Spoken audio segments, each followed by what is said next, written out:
네, 5월 2일 14시 기준 코로나19 광주광역시 발생 현황입니다. 5월 1일 토요일 어제 15명이 확진됐습니다.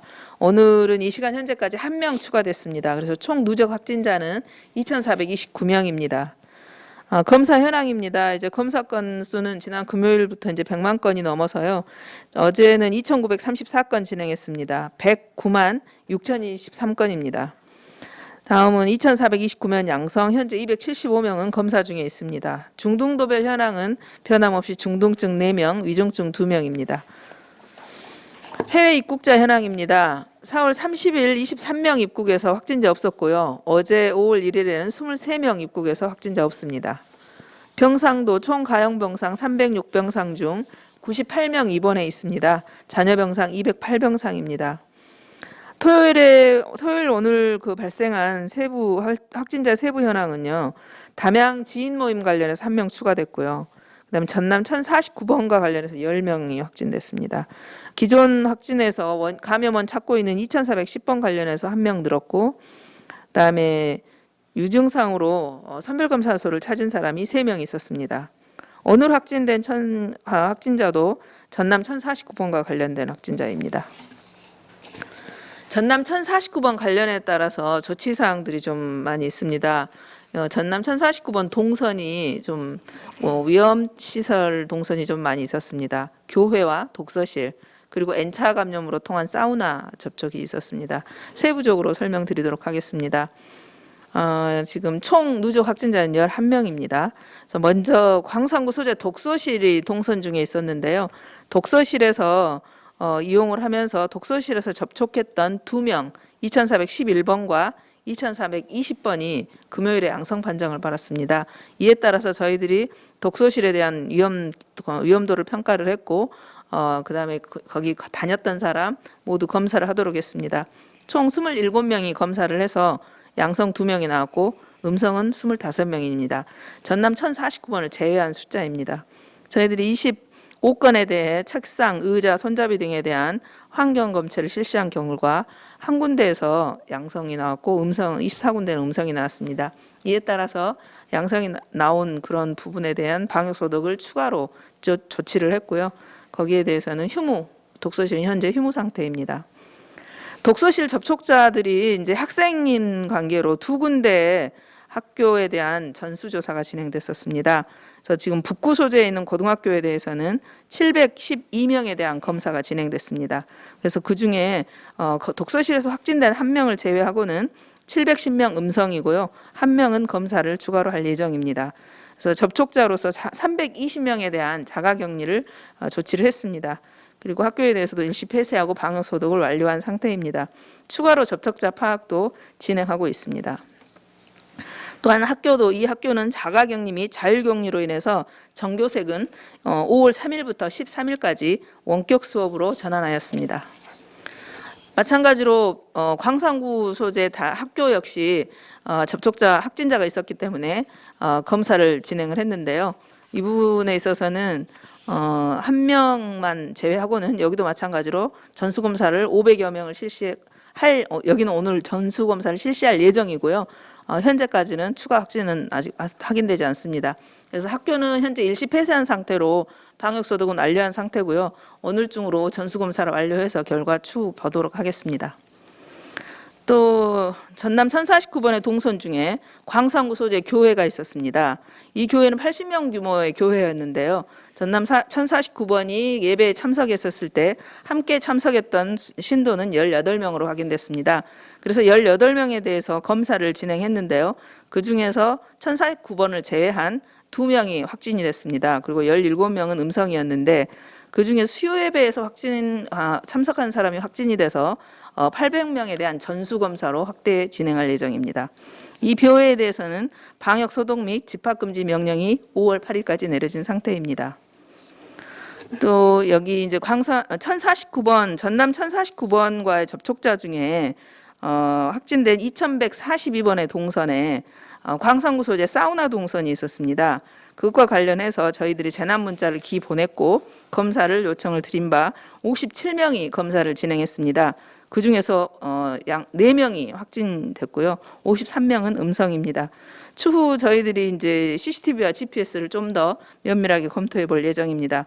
또 여기 현재는 전문업체 방역 소독을 실시했고 일시 폐쇄된 상태입니다.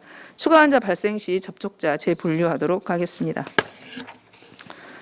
다음은 예방접종 진행 현황입니다. 일요일은 오늘도 접종이 진행돼서 오늘 265명에 대한 접종을 진행했습니다. 그래서 총 예방접종 숫자는 1차 10만 6,964명이 접종을 마쳤고 2차까지 완료한 사람은 8,405명이 되겠습니다.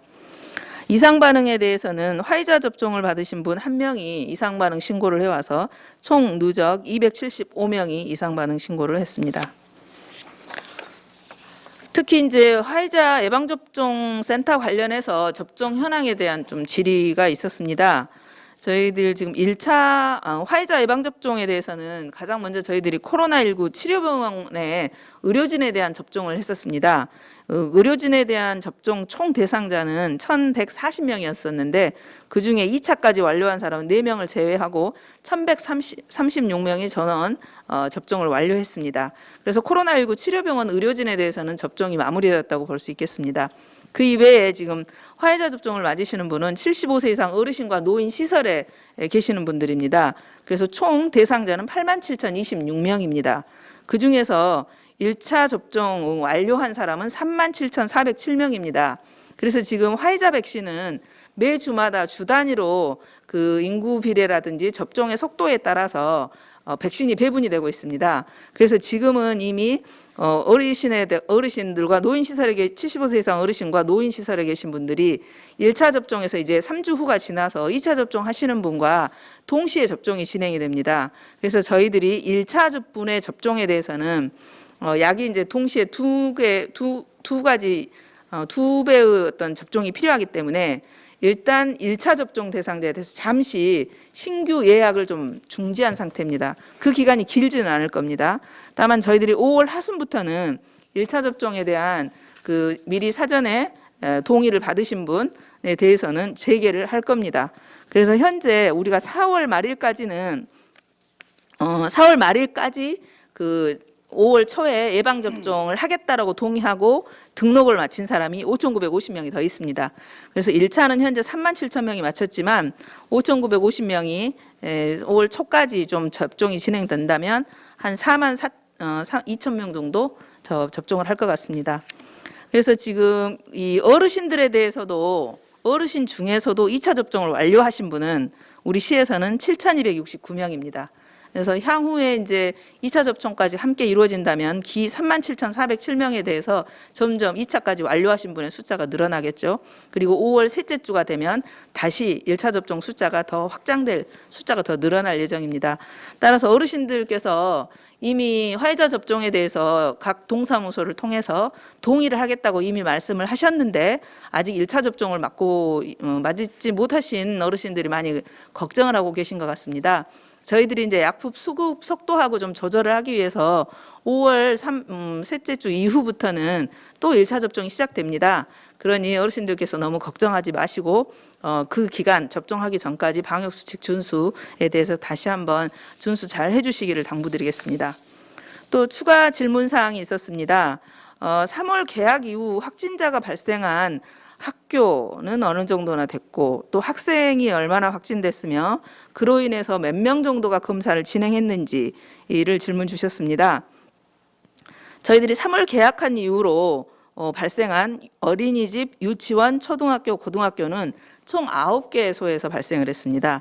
그중에 어린이집 2개소, 유치원 2개소, 초등학교 2개소, 고등학교 3개소입니다. 그래서 지금 자연동산 어린이집에서 지난번에 확진자가 11명이 발생을 했었습니다.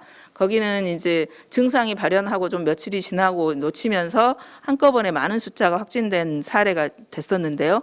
여기를 제외하고 나머지 어린이집, 유치원, 초등학교, 고등학교는 확진자의 접촉자이거나 확진자의 동선에 조금 걸린 사람들이어서 확진자 당사자 이외에는 N차로 하나도 추가되지 않았습니다.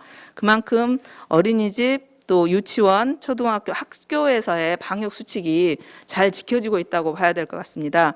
따라서 지난번 자연동산 어린이집의 사례처럼 그 증상이 있을 때 좀 며칠간 놓친 거 이것이 가장 치명적일 수 있다는 거 명심을 해주시고요. 나머지는 기존의 방역 수칙 지키던 대로 좀 더 명심을 하셔서 방역 수칙 더 준수해 주기를 당부드리겠습니다.